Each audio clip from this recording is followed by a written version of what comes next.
Sunshine 53 here, Detroit Lakes. Welcome back into Hodge Podge on this Tuesday. Our guest, Heather Larson, grief specialist with the Hospice of the Red River Valley. Before we went to break, we were talking about how to deal with grief. I had one more question for you, Heather. When we talk about what are some signs of grieving, how would people maybe they're not even aware that they are suffering from? What are some signs that people might be grieving?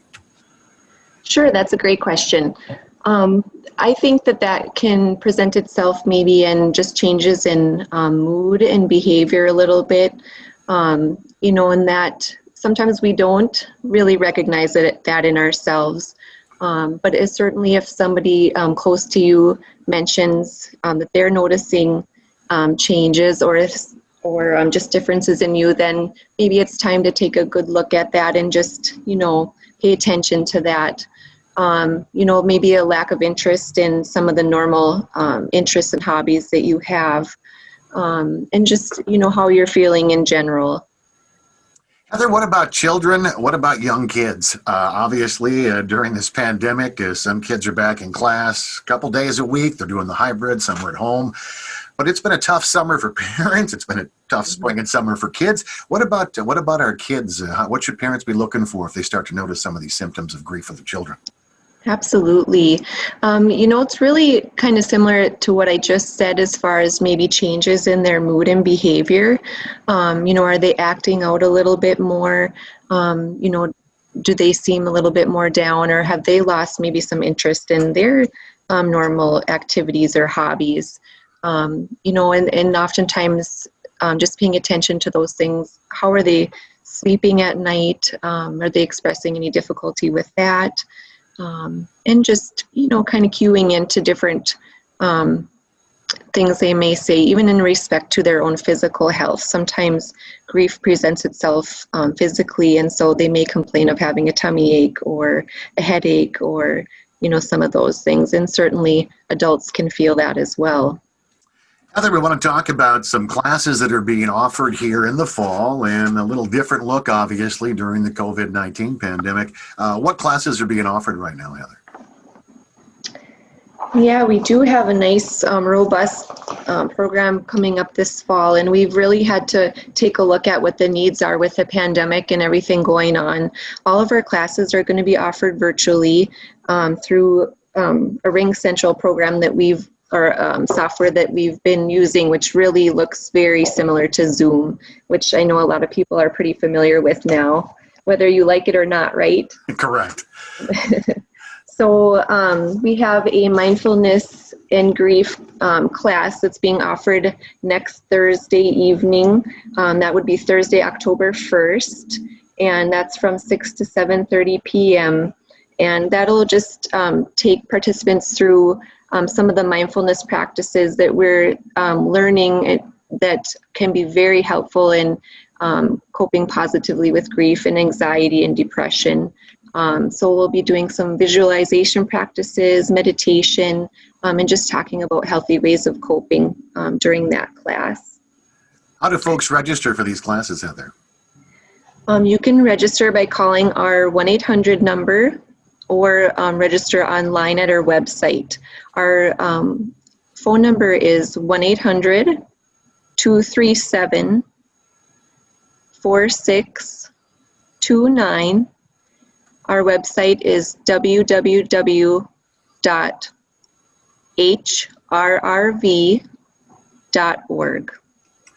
I know you touched on meditation, and do people meditate enough, do you think? Or do they not? I think we all have our own version of what we think meditation is. For some, it might be sitting out in a boat with a fishing rod in their hand. For others, it might be walking through the woods with their kids or outside doing things. But I think when we picture meditation, we think of somebody in a room with their arms closed and the window shades down, doing that type of thing. But there's a lot of different ways that people can relate to personal meditation.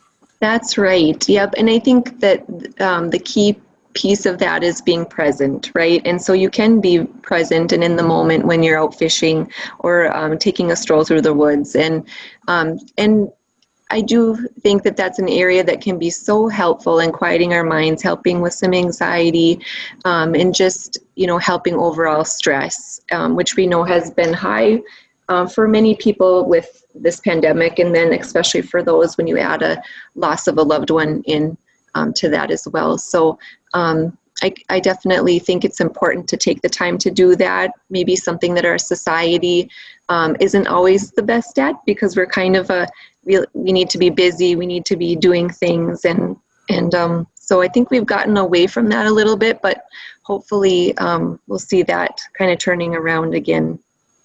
Heather, I think that's a great point. I think, especially as adults, we forget to take a little bit of time for ourselves once in a while.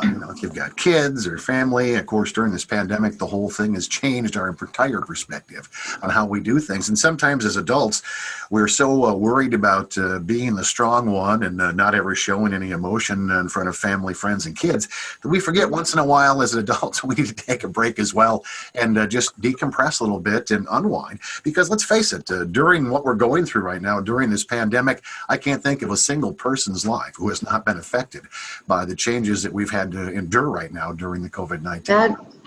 Yeah, absolutely. That's right. And, I think it just in reference to, thinking that we need to be strong as adults and not, share our feelings or let our kids see that we're grieving or having a tough time. We really like to encourage people that it is okay to allow your kids to see some of that grief process too, because you're really modeling for them a healthy way of grieving, and that it's okay, and it's a very much a real part of our lives, whether you're a child or an adult.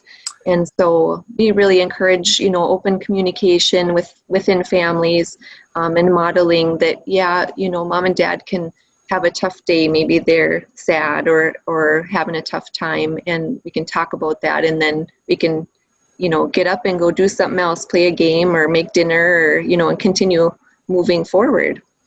Heather, before we let you go here this morning, is there anything else you'd like to touch on or let people know about as far as information goes? Well, actually, we do have a number of other classes too, besides the mindfulness and grief. So okay. I'll just touch on those quickly. We also have a Grief 101 class that's being offered on Monday, October 12th, and also Monday, November 2nd. At 2 different times. And that's basically a class for those that maybe want to learn a little bit more about the grief process and how to help others grieve or be support to other people.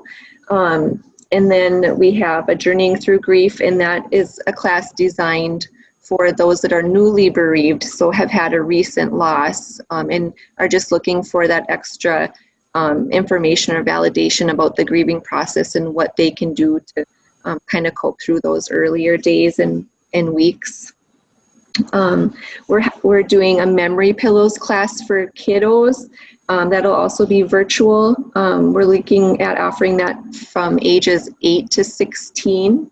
That'll be Tuesday, October 20th in the evening. And we'll be meeting with those kids, having some good conversation and creating memory pillows. So kind of a fun activity for them. We'll get the materials to them ahead of time and coordinate all that. And then we're also offering a hands-on grief workshop, which participants will be able to do some painting through a step-by-step process presented by one of our grief specialists. And so for those that are artsy or like to do something hands-on, that'll be a great class for them. And that is going to be on Monday, November 9th, also in the evening from 5:30 to 7.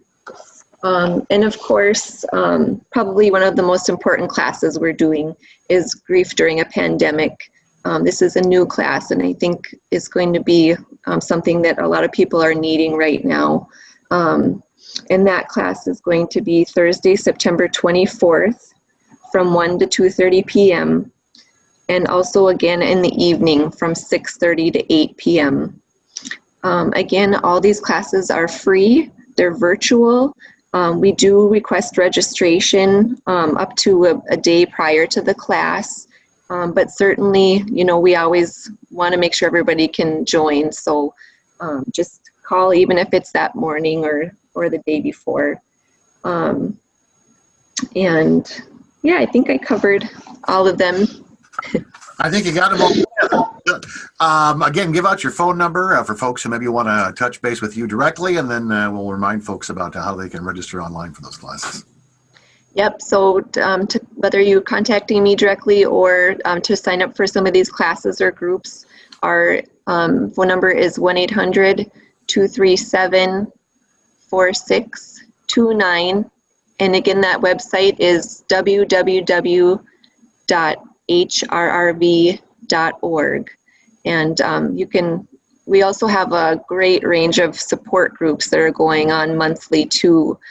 So that's another place you can check out the support group calendar on our website, or call and just ask about that. We've got groups for widows and widowers. We've got a pregnancy and infant loss group that is actually meeting this evening now. We've got just a nice range of groups available that way too. Heather Larson, grief specialist with Hospice of the Red River Valley, has been our guest this morning. Heather, thanks for joining us today on Hodge Podge. Yep, thanks for having me. Have a great day. You too. That is Heather Larson with us today.